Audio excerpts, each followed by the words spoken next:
오늘 말씀의 제목은 좌와 우 사이의 빛입니다. 좌와 우 사이의 빛. 우리는 좌우, 이성과 감성, 절대와 상대, 이상과 현실 등 이원화된 세상을 삽니다. 우리는 이원화된 세상에서 늘 선택의 문제 앞에 서게 되죠. 둘 중에 하나를 선택해야 하는 선택의 문제 앞에 서게 됩니다. 이 선택은 늘 옳은 선택이 될 것이냐, 그른 선택이 될 것이냐, 실패가 될 것이냐, 성공이 될 것이냐라는 고민을 동반합니다. 이것은 마치 두 짝이 있는 양쪽 문 중 어느 쪽 문을 열고 들어갈지 고민하는 것과 같은 겁니다. 한자 사이간 한자 아시죠? 사이간은 문문자 사이에 날일자가 들어가 있는 형상입니다.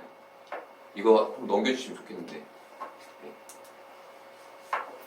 이 사이간을 풀이해 보면 양쪽 문 사이로 새어 들어오는 빛을 의미함을 알 수 있습니다. 요한은 예수님을 그 안에 생명이 있었으니 이 생명은 사람들의 빛이라, 빛이 어둠에 비치되 어둠이 깨닫지 못하더라 라고 소개했습니다. 사이간자의 이 말씀을 대입시켜 보면 문문은 어둠을, 날 잃은 빛에 대응합니다.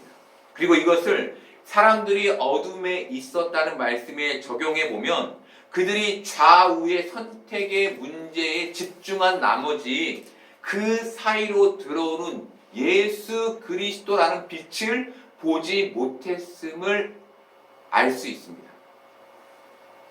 즉 사람들이 세상의 좌우에 치우친 나머지 정작 보아야 할 예수님을 보지 못했다는 것이죠. 내가 한쪽에 너무 집중해서 우리가 그 중심에 계신 그 좌와 우 사이로 들어오시는 예수 그리스도를 보지 못했다는 거예요. 창세기에는 선악을 알게 하는 나무의 이야기가 나옵니다.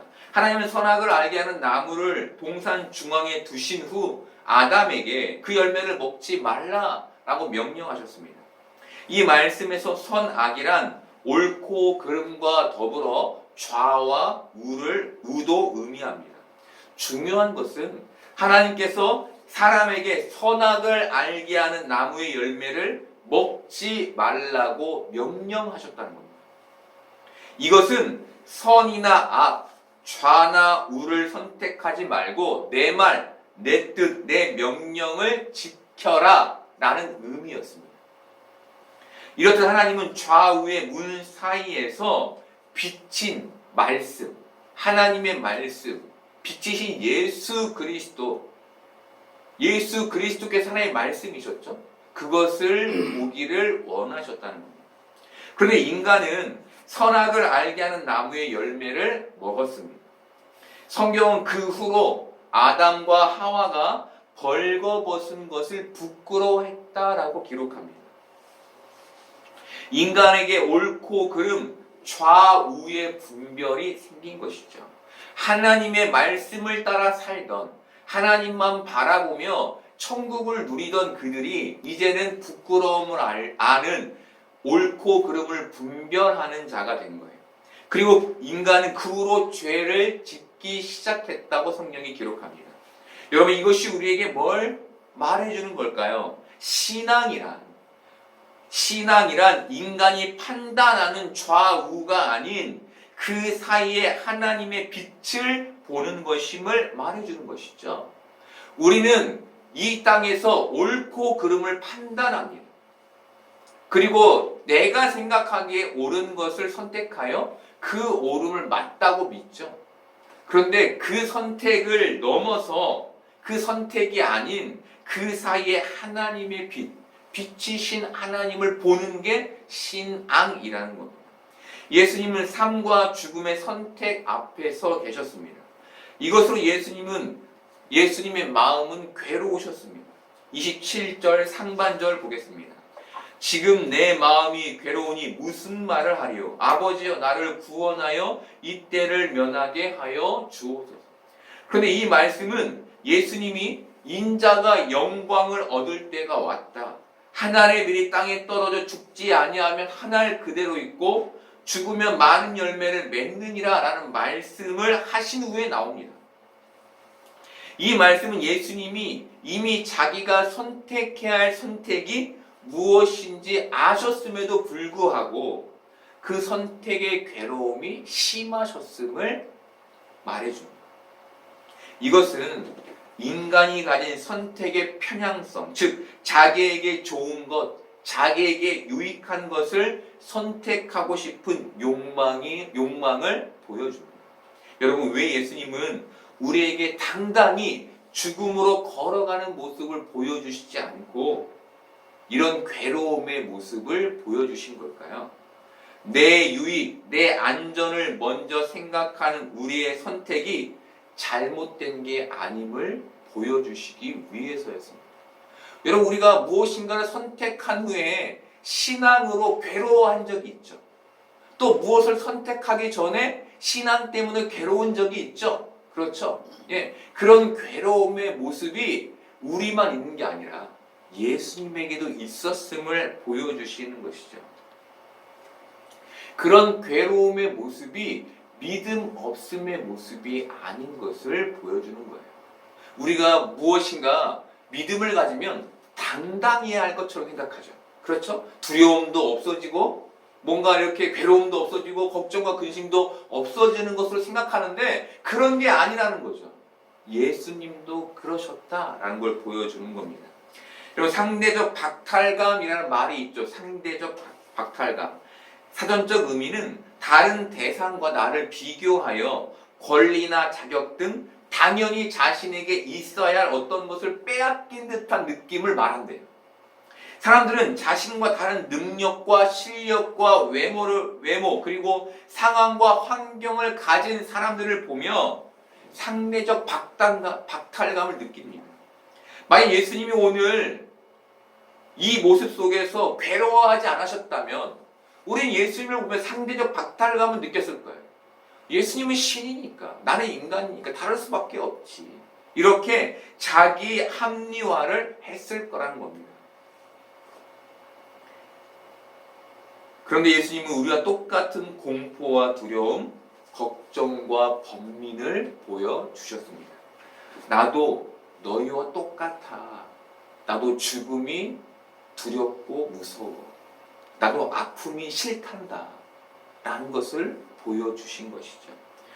그런데 여러분, 여기에서 중요한 것은 예수님이 여기에서 이 괴로움에서만 멈추지 않는다는 겁니다. 27절 하반절 보겠습니다. 그러나 내가 이를 위하여 이때에 왔나이다. 내가 이를 위하여 이때에 왔나이다. 여러분, 예수님은 생과 사, 좌와 우의 선택의 사이에서 하나님을 보는 겁니다. 빛이신 하나님을 보는 거예요. 하나님을 붙잡은 겁니다. 여러분, 이 말씀은 예수님의 겟세마네 기도를 생각나게 합니다. 마태복음 26장 37절부터 39절까지를 보겠습니다. 베드로와 세베대의 두 아들을 데리고 가실새 고민하고 슬퍼하사 이에 말씀하시되 내 마음이 매우 고민하여 죽게 되었으니 너희는 여기 머물러 나와 함께 깨어있으라 하시고 조금 나아가서 얼굴을 땅에 대시고 엎드려 기도하여 이르시되 내 아버지여, 만일 할만하시거든 이 잔을 내게서 지나가게 하옵소서. 그러나 나의 원대로 마시옵고 아버지의 원대로 하옵소서. 이 말씀에서도 예수님은 걱정과 두려움 가운데 계십니다. 우리가 상상하는 믿음의 모습을 보여주시지 않으십니다. 얼마나 고민이 되셨던지 베드로와 세베대의 두 아들에게 기도까지 부탁하셨습니다. 여러분, 이 모습에 우리는 우리의 모습이 보이지 않습니까? 저는 심장과 신장이 좋지 않습니다. 그래서 늘 건강에 대한 근심과 수술에 대한 두려움을 가지고 삽니다. 그래서 사람들에게 건강을 위한 기도를 자주 부탁합니다. 여러분, 우리는 대부분 여기까지의 믿음을 가지고 있습니다. 여기까지. 그런데 우리는 여기에서 멈추면 안 되는 겁니다. 예수님처럼 한 발자국 더 나아가야 하는 것이죠. 그것은 우리의 생명이 주님께 있음을 붙잡는 겁니다. 다르게 말하면 삶과 죽음의 사이에서, 건강과 아픔 사이에서, 성공과 실패 사이에서 빛이신 하나님을 보아야 한다는 겁니다. 그 좌와 우에 치우쳐 내 눈이 어두워져서 빛이신 하나님을 멀리하는 게 아니라 그 중심에 계신 하나님, 그 좌와 우 사이로 빛을 비추시는 하나님, 그 하나님을 보아야 한다는 것이죠. 여러분, 빛이신 하나님을 본다는 건 둘 중 하나를, 좌와 우 중 하나를 선택하지 않아도 된다는 말이 아닙니다. 우리는 결국 둘 중에 하나를 선택하게 됩니다. 빛이신 하나님을 본다는 건 우리 신앙의 무게가 좌와 우보다 우리의 삶을 전체적으로 인도해 가시는 하나님께 두어야 한다는 겁니다. 신앙의 무게를. 더불어 하나님께 신앙의 무게를 둘 때 좌우에 뭘 선택하건 우리는 하나님의 은혜 가운데 선택하게 되고 그 선택 속에서 하나님의 인도하심을 발견하게 된다는 겁니다. 하나님, 이걸 선택하면 성공할까요? 저걸 선택하면 성공할까요? 아니, 그 둘 중에 너가 원하고 네가 바라는 걸 선택해. 그런데 네가 그걸 선택하면 내가 너의 인생을 인도해 갈 거야. 여러분, 우리는 하나님께 전뼈를 보는 게 아닌 겁니다. 무당을 찾아가서 내가 어떻게 해야 성공을 하겠냐고 묻는 게 아닌 겁니다. 우리가 가진 최선, 우리가 가진 재능, 우리가 쌓아올린 그 능력들을 가지고 나에게 정말 최선이 되는 걸 선택할 때 하나님이 그 신앙의 무게를 보시고 우리를 인도해 가신다는 거예요. 우리가 선택의 문제 앞에서 하나님을 바라보고 하나님의 뜻을 물은 후 좌우 중 한쪽을 선택할 때 그 선택에 하나님께서 함께 하신다는 겁니다. 여기에서 중요한 것은 우리가 우리의 유익이 아닌 하나님이 떨어나간 유익, 아시죠? 무엇인지. 내 욕심과 나의 이익만을 쫓아가는 그 유익이 아닌 빛이신 하나님을 보며 하나님의 뜻을 선택하기 위해 몸부림칠 때 하나님이 우리와 더불어 일하신다는 것이죠. 중요한 것은 여러분, 우리에게 하나님이 우리 아버지이신 믿음이 필요하다는 거예요. 여기에. 하나님이 우리를 잘못되게 놔두지 않으신다는 그 아버지 되심의 믿음. 그 믿음이 있어야 내가 무엇인가 선택했을 때 두려워하지 않겠죠. 그 길을 열심히 걸어가겠죠. 내가 책임질 거면 너무 두렵잖아요. 여러분, 제가 스스로를 결정한다고 해봅시다. 하나님, 제가 이 의사한테 갈까요? 저 의사한테 갈까요? 하나님, 제가 수술을 받을까요? 말까요? 너무 두렵잖아요. 근데 하나님이 그 모든 과정에 앞서 일하시고 그 과정에 일하시고 미래에 일하시는 나의 아버지이심을 믿을 때 우리는 주님께 그것을 맡기고 기도하며 그 길을 걸어갈 수 있게 된다는 겁니다. 예수님은 삶과 죽음의 사이에서 하나님을 보셨습니다. 그래서 이렇게 기도하셨습니다. 26절 전반절을 보겠습니다. 아버지여, 아버지의 이름을 영광스럽게 하옵소서. 예수님 하나님께 아버지의 이름을 영광스럽게 드러내소서. 다르게 말하면 아버지의 뜻대로 하소서. 나의 인생이지만 아버지의 뜻대로 하소서라고 기도하신 겁니다. 여러분, 하나님의 이름이 영광스럽게 되는 게 뭘까요? 하나님의 뜻이 이 현실에서 이루어지는 거겠죠. 그러니까 예수님께서 내 뜻이 아니라 아버지의 뜻대로 하세요라고 기도하는 겁니다. 지금 예수님은 삶과 죽음의 사이에서 내 뜻이 아닌 하나님의 뜻을 이루어 하나님의 영광을 이루시기를 기도하신 겁니다. 여러분, 우리를 보십시오. 우리를 포함 많은 사람들은 내 뜻을 이루려고 기도하죠. 내 뜻을 이루려고. 내 뜻을 어떻게든 하나님께 관철시켜서 그 응답을 받으려고 기도해요, 우리가. 근데 예수님은 그 반대로 기도하고 계신 거예요. 그 반대로. 여러분, 우리가 어떤 기도를 해야겠습니까? 예수님과 같은 기도를 하는 게 신앙의 모습이겠죠. 여러분, 대단히 중요한 기도의 원칙이며 원리인 거예요. 여러분, 이것이 좌우 사이에서 빛이신 하나님을 본 사람이 하는 기도인 겁니다. 좌우만 보고 있으면 이런 기도 못하는 거예요. 하나님, 저 좌를 선택했으니 이 좌에서 성공하게 해주세요라고 기도할 수밖에 없는 거예요. 그래, 좌우를 보면, 좌우에서 빛이신 하나님을 보면 하나님의 뜻대로 인도해 주십시오라고 기도하게 되는 겁니다. 이것이 예수님이 우리에게 보여주신 신앙의 모습인 겁니다. 그래서 우리는 예수님처럼 바로 이 자리에 이르기까지 신앙의 성장을 이루어 가야 하는 것이죠. 여러분, 이 자리까지 자라나는 여러분 되기를 바랍니다. 예수님께서 아버지의 이름을 영광스럽게 하소서라고 기도하시자 하나님은 그 기도에 응답하셨습니다. 26절 후반절 보겠습니다. 이에 하늘에서 소리가 나서 이르되 내가 이미 영광스럽게 하였고 또다시 영광스럽게 하리라 하시니. 여러분, 이 말씀에서 우리가 중요하게 보아야 할 것이 있습니다. 그것은 영광을 이루는 주체입니다. 영광을 이루는 주체.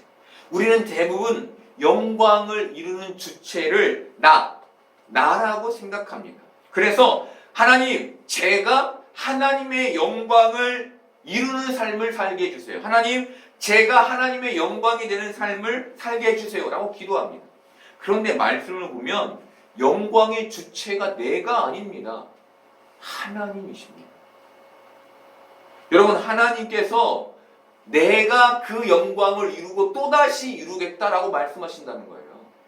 네가 그 영광을 이루고 또 이룰 거야 라고 말씀하시지 않고 내가.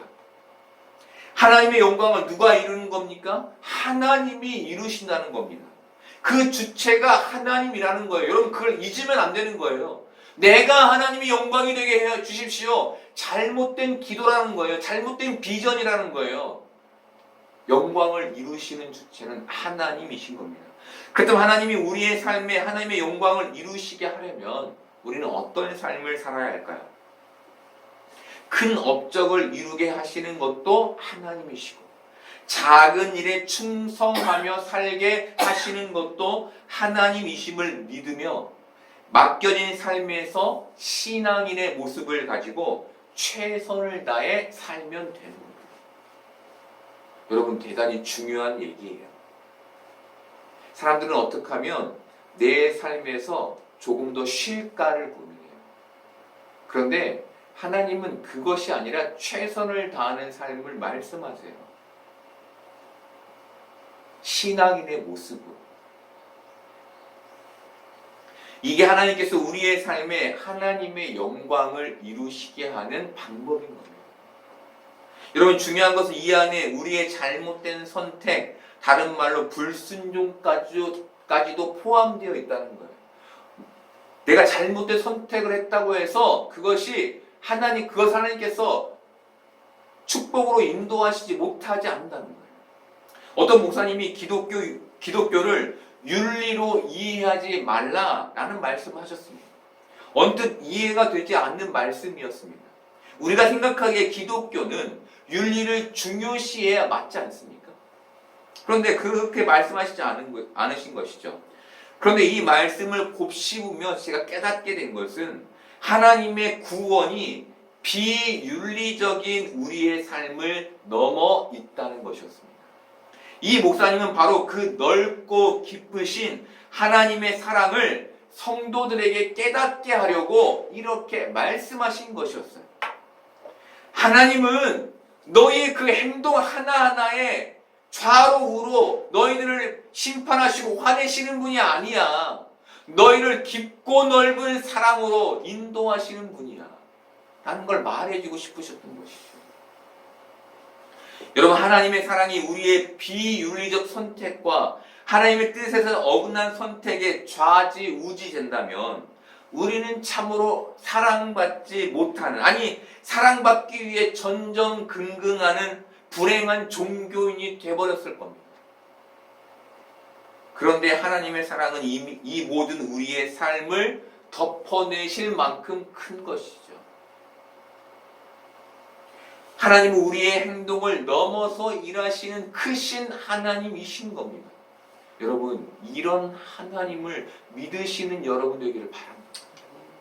자꾸 작은 하나님을 바라보셔서 나의 선택에 혹시라도 잘못된 선택을 내가 하면 어떡할까라는 고민을 하지 않아요. 우리 하나님은 만유보다 크시고 깊고 넓으셔서 내가 어떤 선택을 하든 그의 영광으로 나를 인도해 가시지 라는 그 믿음을 갖는 여러분 되시기를 바랍니다. 하나님의 음성을 들은 예수님과 달리 사람들은 하늘에서 들리는 소리를 천둥 소리로 또 다른 사람들은 천사의 소리로 잘못 들었습니다. 왜 사람들은 하나님의 음성을 예수님과 다르게 들었을까요? 이유는 간단합니다. 그들의 생각과 마음이 자기에 갇혀 있었기 때문이었습니다. 여러분, 기도가 자기에게 초점이 맞춰지면 진짜 들어야 할 하나님의 음성을 못 듣게 된다는 걸 말해줍니다. 기도가 나 위주이면 하나님의 음성을 못 듣는다는 거예요. 그래서 자꾸 하나님의 뜻을 오역하게 되고 스스로 바라는 결과를 하나님의 응답으로 착각하게 된다는 거예요. 그렇다면 왜 사람들은 기도하면서까지 자기라는 틀을 벗어나지 못할까요? 하나님의 영광이 무엇인지를 모르기 때문입니다. 하나님의 영광이 무엇인지를 모르기 때문입니다. 여러분, 바리새인과 서기관들은 굉장히 신실한 신앙인들이었습니다. 그런데 그들은 이 땅에서 자기 영광 찾기에 급급했습니다. 왜였을까요? 하나님의 영광이 무엇인지를 몰랐기 때문이었습니다. 이스라엘 백성들은 하나님이 로마의 압제에서 벗어나게 해주기만을 바랬습니다. 왜 그랬을까요?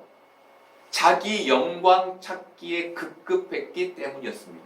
모두가 자기 영광, 자기 생각, 자기 욕심, 자기 신앙, 자기 철학에 갇혀 있었기 때문이었어요. 자기를 벗어나야 하는데 그렇지 못했기 때문이었어요. 왜 그랬을까요, 여러분? 그 내 마음의 신앙의 자리에 예수님을, 하나님을 주인으로 삼지 못했기 때문이에요. 신앙을 두고 내가 그 신앙을 이루기 위해 빙빙 도는 신앙 있잖아요. 내가 그 중심에 예수님을 세우면 되는데 신앙이라는 말뚝을 박아놓고 그것을 지키기 위해 빙빙 도는 신앙을 살아왔기 때문에 자기 영광 찾기에서 1도 벗어날 수 없었던 거예요.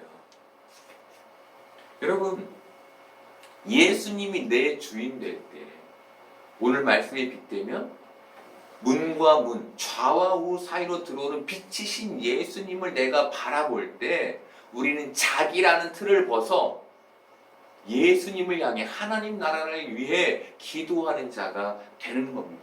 그때야 비로소 하나님의 음성을 제대로 들을 수 있게 되는 거예요. 여러분, 지금 우리는 어떤가요? 우리도 이 세상에서 좌와 우에 치우쳐 자기 영광 찾기에 급급하지 않나요? 영광의 주체를 하나님이 아닌 자기 삼고 있지는 않나요? 그래서 그 사이로 들어오시는 하나님의 빛, 하나님의 뜻, 하나님의 영광을 제대로 못 알아듣고 있는 것은 아닌가요? 이렇게 신앙의 삶을 살고 있는 거예요. 이렇게 앉아서 예배하고 있는데 기도의 시간을 갖고 있는데 정작 그 중심에 그 사이로 들어오는 그리스도라는 빛, 말씀의 빛, 생명의 빛은 못 보고 있지는 않나요? 여러분, 우리는 이 보지 못함에 있어서 정말 경계해야 합니다. 그래야 우리가 온전한 신앙을 가질 수 있게 되는 거예요. 바울은 골로새 3장 1, 2절에서 하나님의 영광, 하나님의 빛을 발견한 사람이 갖는 올바른 신앙의 모습을 이렇게 말해줘요. 그러므로 너희가 그리스도와 함께 다시 살리심을 받았으면 위의 것을 찾으라. 거기는 그리스도께서 하나님 우편에 앉아 계시느니라. 위의 것을 생각하고 땅의 것을 생각하지 말라. 여러분, 이 말은 세상의 좌우가 아닌 빛이신 하나님을 찾는 게 하나님의 영광을 아는, 하나님의 영광이 무엇인지 아는 자, 올바른 신앙을 가진 자의 모습이다라고 말해줍니다. 여러분, 우리는 좌와 우라는 땅의 풍성함이 아닌 그 사이에서 빛이신 하나님의 풍성함을 붙들며 이 땅을 사는 존재인 거예요. 그렇게 하나님 우리를 부르신 거예요. 그런데 우리는 자꾸 이 세상의 것들로 나를 채워 하나님의 영광을 드러내고 싶어 하죠. 여러분, 그 욕심, 그 마음을 버리셔야 하는 거예요. 하나님이 크게 하시면 크게 되는 거예요. 하나님이 작게 하시면 작게 되는 거예요. 다 모두가 하나님께서 주신 소명이 있는 거예요. 그거 따라가면 남과 나를 비교할 필요 없는 거예요. 이재철 목사님은 그의 책에서 기도는 우리의 시선을 위로 향하게 한다라고 말합니다. 또 기도는 하나님 계신 그곳에 우리를 세우고 하나님 계신 그곳에서부터 세상을, 인생을, 나 자신을 내려다보게 한다고 말합니다.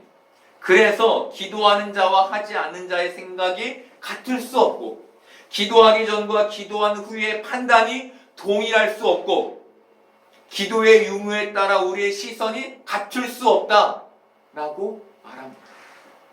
기도만이 우리의 시선을 땅에서 위로 하늘로 옮겨 놓을 수 있는 유일한 방법인 거예요.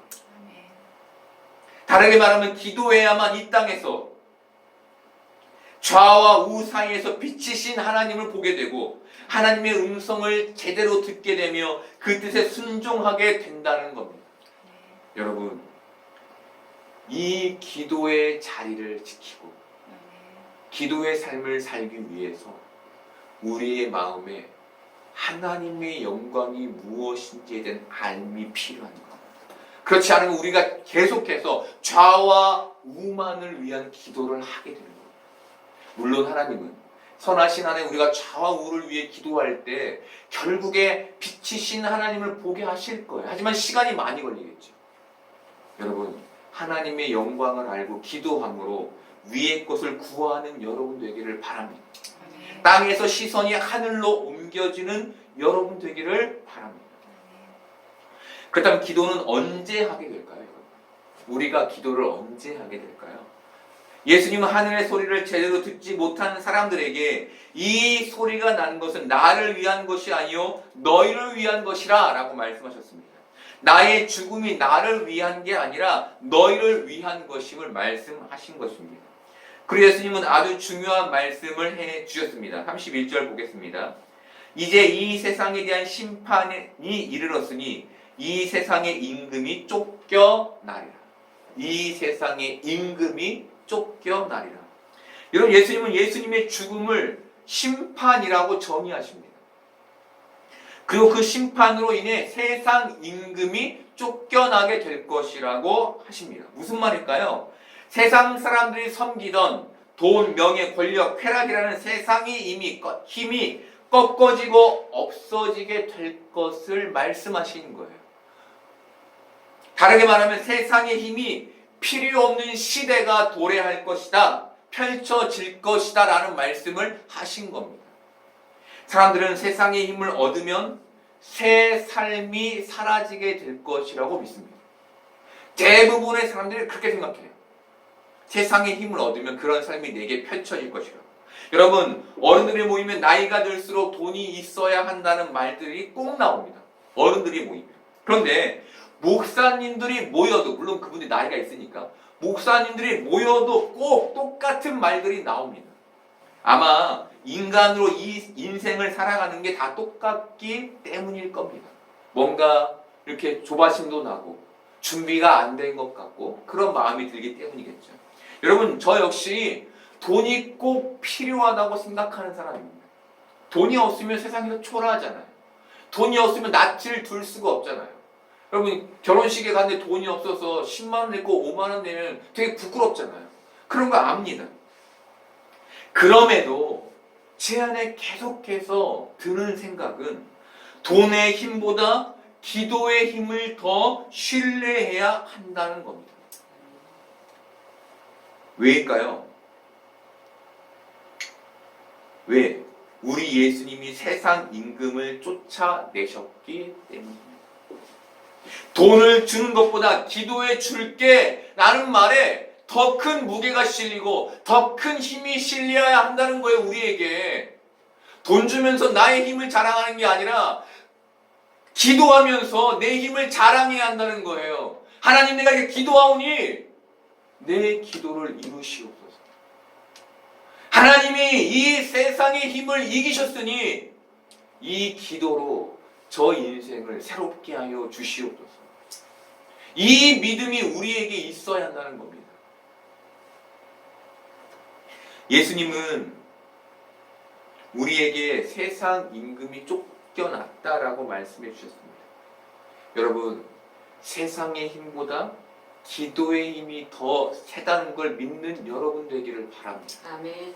여러분, 무엇인가 내가 힘으로 가지고 있는 것들보다 기도의 힘이 훨씬 셈을 알 때 우리는 기도하는 자리에 엎드리게 될 겁니다. 오늘 말씀이 예수님이 세상 임금이 쫓겨났다는 이 말씀이 바로 우리가 기도해야 할 근거가 되는 것이죠. 예수님 우리에게 세상 임금이 쫓겨나는 일이 어떻게 이루어질지 32, 33절에서 이렇게 말씀해 주셨습니다. 내가 땅에서 들리면 모든 사람을 내게로 이끌겠노라 하시니, 이렇게 말씀하시면 자기가 어떠한 죽음으로 죽을 것을 보이심이로라. 여러분, 세상 임금이 쫓겨나는 일이 어떻게 이루어집니까? 십자가에서 이루어지는 거예요. 십자가에서. 남들은 실패이며 저주라고 여겼던 그 약함의 자리를 통해 이루어지는 겁니다. 이게 뭘 보여줍니까? 좌와 우 사이에서 빛이신 하나님을 보아야만 세상 임금의 영향력에서 벗어날 수 있다는 것을 보여주는 거예요. 여러분, 십자가는 약함이죠. 약함이 어떻게 강함을 이겨요? 근데 예수님이 약함이 강함을 이겼대요. 그렇죠. 선택할 때 비로소 강함의 힘에 좌우되지 않는 삶을 산다는 거예요.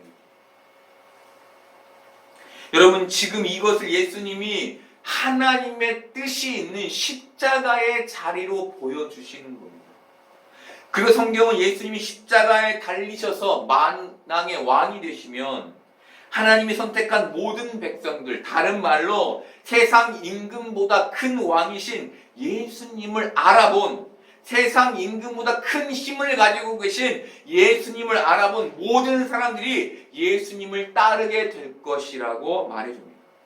여러분, 세상을 따르지 않고 예수님을 따르는 사람들이 가진 믿음은 예수님이 세상 임금보다 강하시다, 예수님이 세상 임금을 이기셨다라는 믿음인 거예요. 그 믿음이 있어야만 우리가 이 세상 임금 섬김을 내려놓고 좌와 우에서 왔다 갔다 하는 삶을 내려놓고 빛이신 하나님을 볼 수 있게 된다는 겁니다. 그때야 비로소 십자가에 달릴 때에만 빛이신 하나님을 볼 수 있다는 겁니다. 내가 칼을 들고 나아가 싸우면 빛이신 하나님을 볼 수 없다는 거예요. 왜? 그 모든 영광이 나에게 있으니까. 근데 십자가에 달릴 때 내 약함 속에서, 그럼에도 그 삶이 하나님이 주신 것임을 믿으며 걸어갈 때 우리는 빛이신 하나님을 발견하며 그의 영광에 참여하는 삶을 살게 되는 겁니다. 여러분, 이 믿음 안에서만 우리가 세상의 힘을 거절할 수 있게 되는 겁니다. 여러분, 세상은 좌우로 나누어 있습니다. 세상 사람들은 이 좌우에 시선이 빼앗겨 있습니다. 성경으로 말하면 어둠 속에 있는 것이죠. 그래서 예수님의 빛을 알아보지 못하는 겁니다. 그런데 하나님은 우리에게 이 좌우의 세상에서 빛이신 하나님을 알아볼 수 있는 축복을 허락해 주셨습니다. 그래서 우리는 그 좌우에서 빛이신 하나님을 보게 된 것이죠.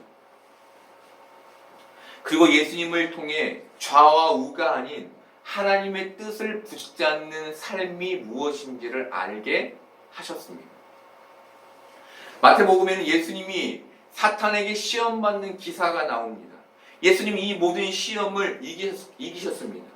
예수님이 이 모든 시험을 이기신 방법은 하나님의 말씀, 빛이신 하나님의 말씀을 붙들었기 때문이었습니다. 예수님은 하나님을 선택하셨고 그렇게 세상 임금을 이기셨습니다. 이렇듯 예수님은 우리에게 새로운 선택, 신앙의 선택이 무엇인지를 보여주신 것이죠. 여러분, 우리는 좌와 우 둘 중 하나를 선택해야 하는 현실의 세상을 삽니다. 어떤 것이든 하나는 선택해야 해요. 하지만 우리는 예수님처럼 그 사이로 들어오는 빛이신 예수님을 본 사람들입니다. 그러니 여러분, 더 이상 세상의 좌우에 헤매지 말고 빛이신 예수님을 바라보며 그 신앙의 무게를 두고 이 땅을 살아가는 여러분 되기를 바랍니다.